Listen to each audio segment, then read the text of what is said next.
She was 19 years old, and she had $6 folded in a tin that had once held her mother's buttons, and on the morning this story begins, she used most of it to buy a piece of land that everyone in the town of Kettle Falls agreed was worth nothing at all. Her name was Margaret Ellison, and the thing she bought was a narrow, useless canyon lot in the mountains of the Idaho Territory. A steep and shadowed gorge with a river running through it and a waterfall at its head, and behind that waterfall, hidden from the world by the falling water, a small stone cabin that no one had lived in for 20 years, and that her own father had built with his own hands. For that was the strange thing about the lot, and the reason Margaret Ellison bought it, though she told no one why. The cabin behind the waterfall had been her father's. He had built it in the years before she was born, in his young manhood, and he had lived in it alone for a time. And it was there, the family story went, that he had done the work of his young life, the work he never spoke of afterward. The work that had somehow, in a way Margaret had never understood, both made him and broken him. Her father, Thomas Ellison, had come down out of that canyon a changed man, the story said, and had married, and had raised his daughter in the town below, and had never once, in all Margaret's life, gone back up to the cabin behind the falls, and had never spoken of what he had done there, and had grown quieter and stranger with the years. A good man with a locked room somewhere inside him that no one, not his wife and not his daughter, had ever been let into. And now Thomas Ellison was dead, and his daughter was orphaned and alone, and she had bought the one thing he left behind that mattered: the canyon and the falls and the hidden cabin, and whatever her father had locked away there 20 years before and never gone back for. Settle in, and let us tell you the story of Margaret Ellison and the cabin behind the waterfall, and the thing her father hid there that changed everything. And if a story of a father's secret and a daughter's love is what you came for tonight, light a lantern with us, subscribe, and tell us in the comments what part of this wide country you are watching from. We are always glad of the company here in the dark. To understand why Margaret bought the canyon and what she was truly looking for behind the falling water, you have to understand what kind of man her father had been, and how he died, and the mystery he left behind him. Thomas Ellison had been, in the town of Kettle Falls, a quiet and respected and puzzling man. He kept the town's clocks and mended its fine instruments and did the delicate metalwork that no one else in the country could do, for he had hands of extraordinary skill and an eye for the fine and the exact. And men brought him their broken watches and their surveying instruments and their spectacles from 100 miles around. But he was poor. That was the puzzle of him. A man with hands like that should have prospered, and Thomas Ellison never had. He lived and died in a rented house on the edge of town, and worked for small wages, and left his daughter, when he died, $6 in a button tin and a canyon lot that no one wanted. And he had been, all his life, a haunted man. A man who woke in the night. A man who fell silent at certain questions. A man who carried some weight he never set down, and who had made his wife sad and his daughter watchful with the mystery of it. Margaret had grown up studying her father the way you study a locked door you have lived beside all your life. He was gentle, and he was kind, and he loved her. Of that she never had a doubt. But there was a room in him she was never let into, and she felt its shut door in 100 small ways. He would be bent over some fine work at his bench, happy in it. His whole self poured into the delicate turning of a tiny screw, and then some thought would cross him, and his hands would go still, and a shadow would come down over his face, and he would sit for a long moment somewhere she could not follow before he came back to himself. He never spoke of his young days. When Margaret, as a child, asked him where he had lived before the town, he would say only, up in the mountains, and change the subject so gently she did not notice for years that he had never answered. Her mother, before she died, had told Margaret once, in a rare unguarded moment, that she had married a man with a broken place in him, and that she had spent her whole marriage trying to reach it and never had, and that whatever had broken there had broken before she ever knew him, up in the canyon, in the years he would not speak of. And so Margaret had grown up with the shape of a secret always beside her, a grief with no name, a wound she could feel but never see, and she had loved her father across it, and it had made her watchful and quiet and older than her years. Margaret had loved him, and had never understood him, and when he died, of the slow wasting that took him in his 50s, he had said to her, at the very last, a thing that she had turned over in her mind every day since. He had gripped her hand, and his eyes had cleared for a moment the way a dying man sometimes do, and he had said, "It's behind the water, Margaret. What I owed, what I couldn't face. It's behind the water, and it's yours to finish. Forgive me." And then he had died, and left her with those words and no explanation of them, and a canyon with a waterfall, and a cabin behind it that he had built and fled and never returned to. She had puzzled over the words, and grieved, and been turned out of the rented house that her father's death ended the lease of, and been left with nothing, and in all of it the words had worked in her, "It's behind the water, what I owed, it's yours to finish," until she understood that whatever her father had hidden behind that waterfall 20 years before, whatever weight he had carried all her life and could not face and had begged her forgiveness for, was waiting for her behind the falling water, and that she would have no peace until she went and found it. And so she had taken her $6 and gone to the county and bought the worthless canyon lot for 4 of them and set out to find what her father had hidden.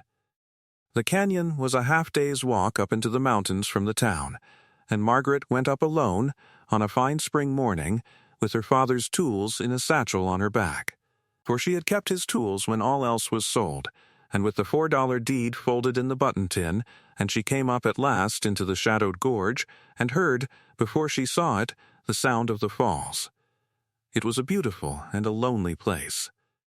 The river came down the mountain in a rush and leapt off a shelf of granite 40 feet high and fell in a white curtain into a green pool.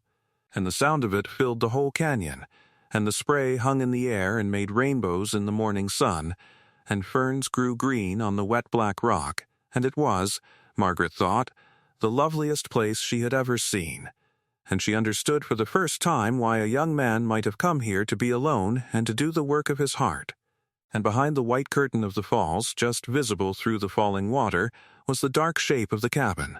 It was reached by a narrow ledge that ran behind the falls, slick with spray, and Margaret went across it carefully, with the water thundering down an arm's length from her shoulder, and came into the space behind the waterfall, a wide, dry shelf of rock in the mountain's face, screened from all the world by the falling water, and there stood her father's cabin, small and stone-built and sound, its door shut, 20 years empty, waiting.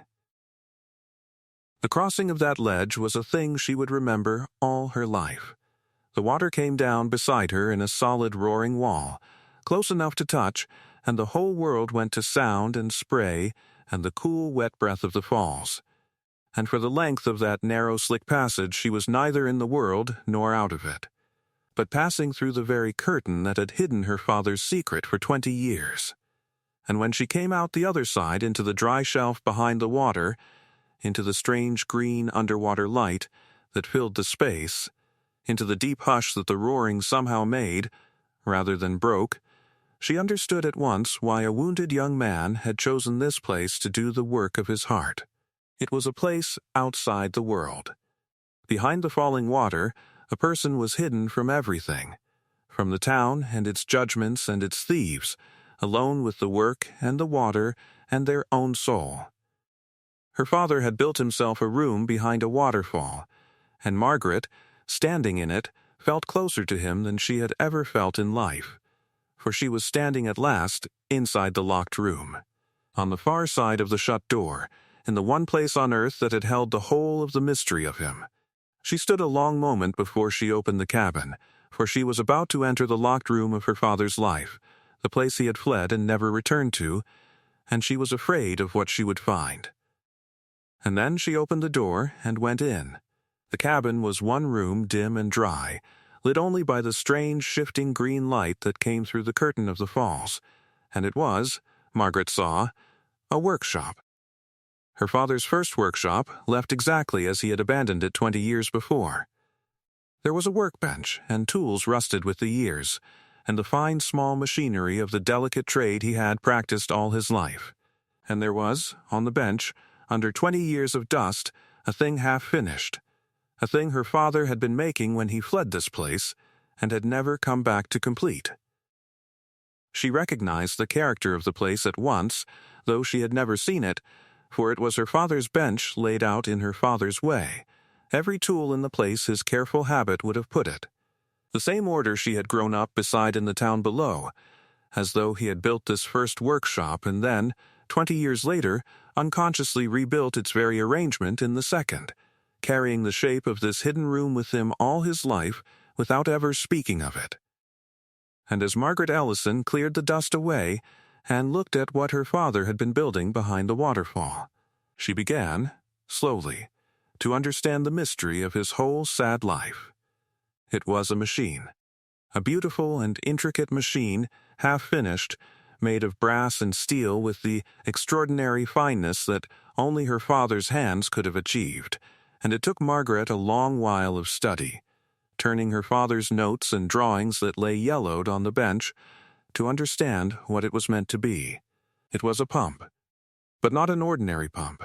It was a design for a pump of a wholly new kind, a thing her father had invented in his young genius, a pump that could lift water higher and with less power than any pump then known, and Margaret, reading his notes, understood that her father had believed, as a young man alone in this canyon, that he had invented a thing that would change the hard, dry country he lived in, that would bring water to the high fields that could not be farmed for want of it, that would make the desert bloom and make his fortune and his name.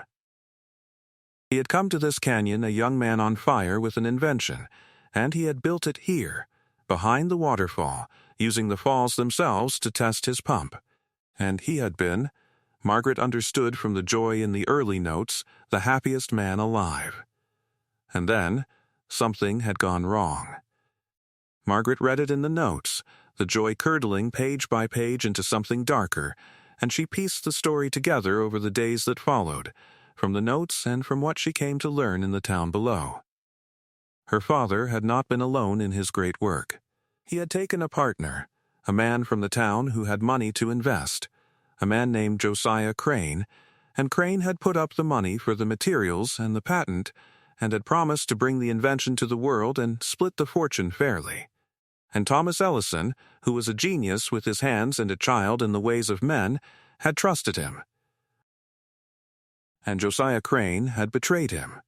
When the pump was near finished and its worth was proven, Crane had produced papers that Thomas Ellison had signed without truly reading in the trusting eagerness of his young genius.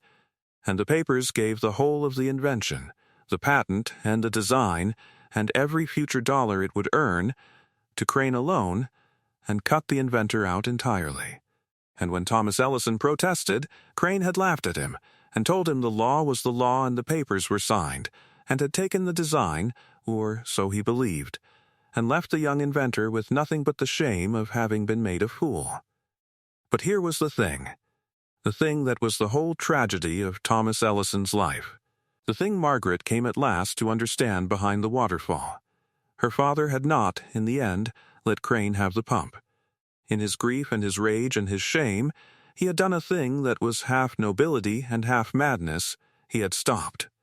He had refused to finish the pump, refused to hand over the completed design, and when Crane demanded it, Thomas Ellison had taken his half-finished machine and his notes and his drawings, and he had hidden them, here, behind the waterfall, in the cabin only he knew, and he had walked away from the whole thing, from the invention and the fortune and the fight, and had left Crane with worthless papers and no pump to attach them to, and had gone down to the town and become a mender of clocks and never spoken of it again. He had beaten Crane.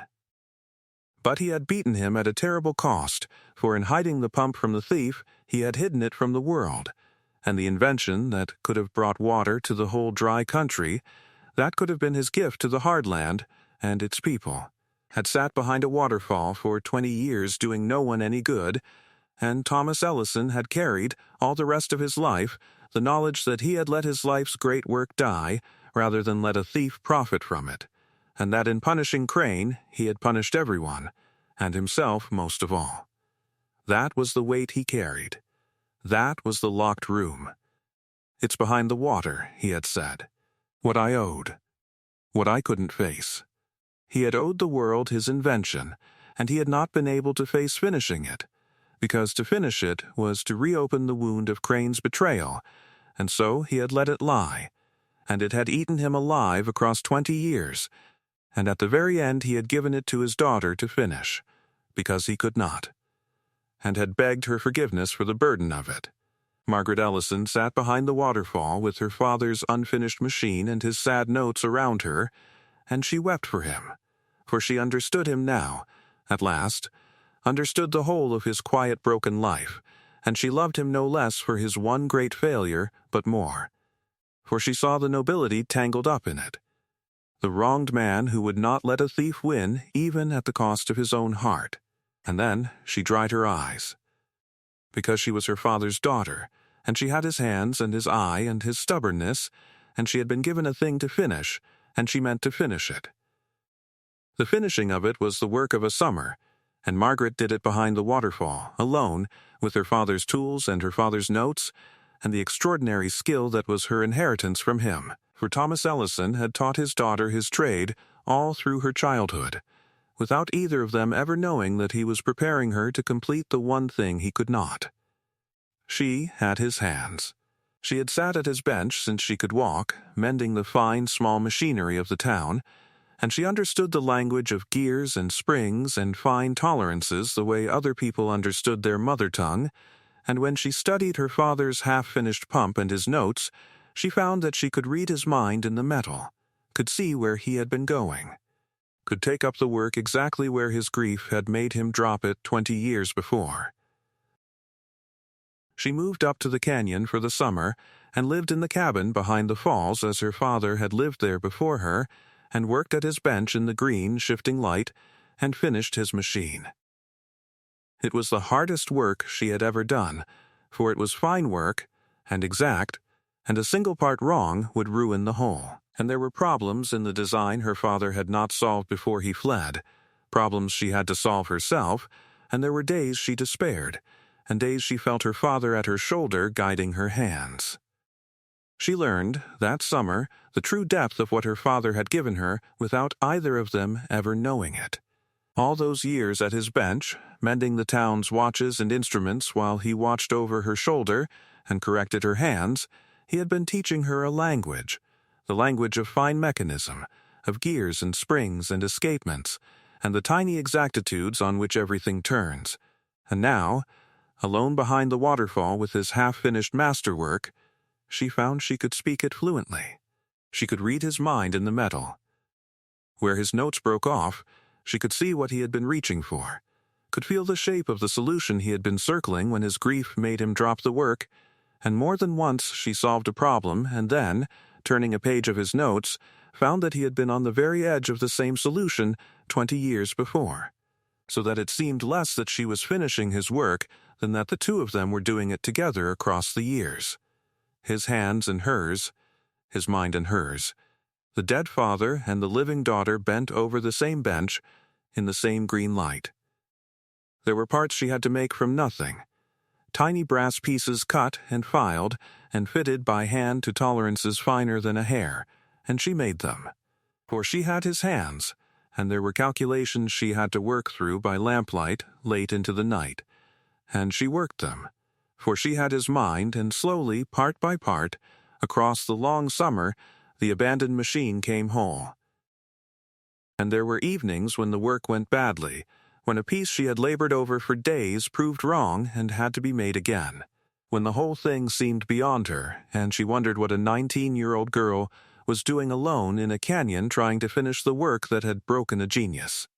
On those evenings she would go and sit at the mouth of the cave behind the falling water, and look out through the green curtain at the world gone soft and wavering beyond it, and she would think of her father, and of his last words, "It's yours to finish, forgive me," and she would find her stubbornness again, which was his stubbornness, and go back to the bench.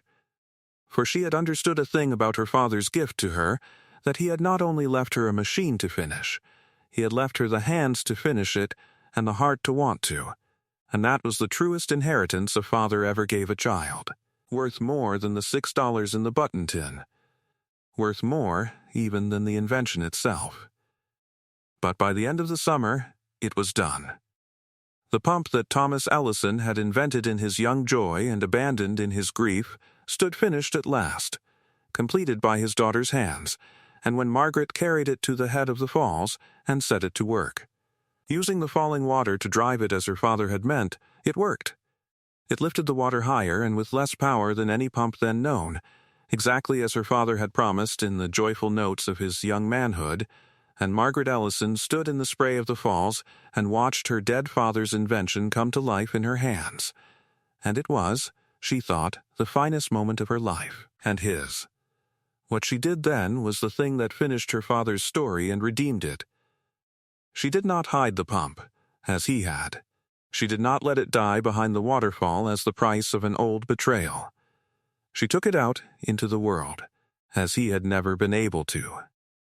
And here the old wrong rose up to meet her, for Josiah Crane was still alive, an old man now, and rich, one of the powerful men of the territory, and when word came to him that Thomas Ellison's daughter had appeared with a finished pump, the very pump he had believed lost forever, he moved at once to claim it, producing again the 20-year-old papers that gave him the whole of the invention. But Margaret Ellison was not the trusting young genius her father had been. She had grown up watchful, and she was careful, and she had, behind the waterfall, more than the pump. She had her father's notes, dated and detailed, the whole record of the invention in his own hand, proving beyond doubt who had truly conceived and built it. And she had, when she studied Crane's 20-year-old papers with a careful eye, the same thing so many of these stories turn upon, the papers did not say what Crane claimed they said. For Thomas Ellison, child though he was in the ways of men, had not been quite the fool Crane took him for. When he signed Crane's papers in his young eagerness, he had signed away his rights in the pump as it then existed, the half-finished, non-working machine. But the papers, Margaret saw, reading them with her careful grown-up eyes and taking them to an honest lawyer at the county seat, covered only that unfinished thing. They gave Crane the rights to a pump that did not work, and the working pump, the finished invention, completed 20 years later by Margaret's own hands, with her own improvements and her own solutions to the problems her father had left unsolved, was a new thing. Her thing. Invented and built and proven by Margaret Ellison, and Josiah Crane had no more claim on it than he had on the moon. The law, examining it all, agreed Crane's ancient papers were shown to cover only the abandoned non-working machine, long since worthless. The finished working pump was Margaret Ellison's, conceived in her father's genius but completed and made real by her own hand and mind, and the patent for it, when it was granted to her. Josiah Crane, who had cheated the father and thought to cheat the daughter, was left at the last exactly as he had left Thomas Ellison 20 years before, with worthless papers and no pump to attach them to, beaten by the very stubbornness he had once mocked. Only this time the stubbornness had a finished machine behind it, and the law on its side. He died not long after, a rich man still but a thwarted one, his last scheme broken by a 19-year-old girl, and the territory did not mourn him. Margaret Ellison's pump changed the country, as her father had dreamed it would. It was made, and sold, and set to work all through the dry high country, and it lifted water to fields that had never been farmed, and made the desert bloom. Exactly as a young man on fire with an invention had dreamed behind a waterfall 30 years before. And it made Margaret wealthy, and more than wealthy it made her father's name, for she saw to it that the pump was known by his name and not hers, the Ellison pump, so that the invention her father had hidden in shame became at last his gift to the world and his monument. And the name of Thomas Ellison, which had been the name of a poor and broken mender of clocks, became instead the name of the man who brought water to the high country, 20 years after his death, through the love and the hands of his daughter. She thought often, in the years of her prosperity, of how nearly the whole of it had been lost. The invention that fed a country had sat behind a waterfall for 20 years, hidden by a wounded man who could not bear to finish it, and it had come within a hair of dying with him, of being one of those countless good things that the world never gets, because the one who might have given it was broken by grief before he could. It had been saved by the narrowest of margins, by a dying man's last cryptic words, by a daughter who loved him enough to puzzle them out, by $6 in a button tin and a worthless canyon lot that no one else would buy. And Margaret understood that the difference between her father's tragedy and her own triumph had not been genius, for the genius had all been his, but only this, that she had been able to face what he could not. The wound was his, and it had stopped his hands, but it was not hers, and so her hands were free, and with her free hands she had finished what his wounded ones could not, and set them both at peace. She did not abandon the canyon, or the cabin behind the falls. She kept it, all her life, the beautiful, lonely place where her father had known his greatest joy and his greatest grief, and where she had finished what he could not. She went up to it often, and sat behind the falling water in the green shifting light, and felt him near. And in time she told her own children the whole story. Of the grandfather they never knew, the genius with the wounded heart who had hidden his life's work behind a waterfall rather than let a thief profit from it. And of how his daughter had gone up into the canyon with $6 and finished it, and set it right, and given him back to the world. She had been 19 years old, and orphaned, and alone, and she had spent 4 of her last $6 on a worthless canyon that a whole town swore held nothing but a lonely waterfall. It was the best $4 she ever spent. There is a thing worth carrying out of a story like this one, and it is not the invention, though the invention was a marvel. It is that the burdens our parents cannot put down are so often left to us to carry, and that the carrying of them, hard as it is, can be the thing that finally sets them free, and us. Thomas Ellison could not finish his life's work, because to finish it was to face the wound at the center of his life, and so he carried the unfinished thing to his grave and it broke him. But he gave it, at the last, to his daughter, and she was able to do the thing he could not because she was stronger than her father, but because it was not her wound, and a burden that will crush the one whose heart it broke can sometimes be lifted, and finished, and redeemed, by the loving hands of the one who comes after. What has someone you loved left unfinished, behind their own waterfall, that is waiting still for you to complete? So we will leave you tonight with a question, and we do read every answer. Is there something a parent or a grandparent of yours left unfinished? Some dream or some wrong they could never set right, that has been left to you to carry and perhaps, one day, to complete? Tell us in the comments below. Light a lantern with us, subscribe if this story kept you company tonight, and we will see you down the line, where the next story is already waiting in the dark.